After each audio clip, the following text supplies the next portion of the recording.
Maranatha, the Lord is coming, compiled from the writings of Ellen G. White.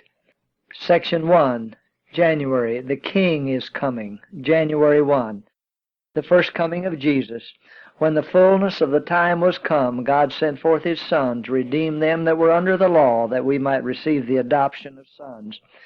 Galatians 4:4 and 5. The Savior's coming was foretold in Eden. When Adam and Eve first heard the promise, they looked for its speedy fulfillment. They joyfully welcomed their firstborn son, hoping that he might be the deliverer. But the fulfillment of the promise tarried. Those who first received it died without the sight.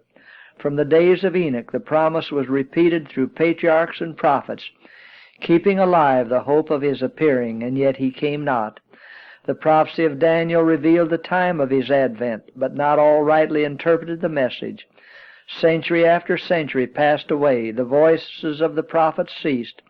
The hand of the oppressor was heavy upon Israel, and many were ready to exclaim, "The days are prolonged, and every vision faileth." Ezekiel 12:22. But like the stars in the vast circuit of their appointed path, God's purposes know no haste and no delay. Through the symbols of the great darkness and the smoking furnace, God had revealed to Abraham the bondage of Israel in Egypt, and had declared that the time of their sojourning should be 400 years. Afterward, he said, shall they come out with great substance. Genesis 15:14.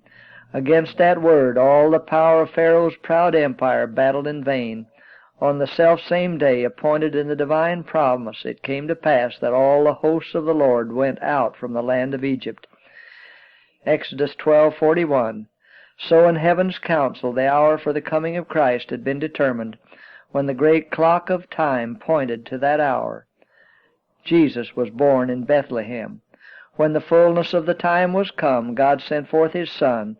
Providence had directed the movements of nations and the tide of human impulse and influence until the world was ripe for the coming of the Deliverer.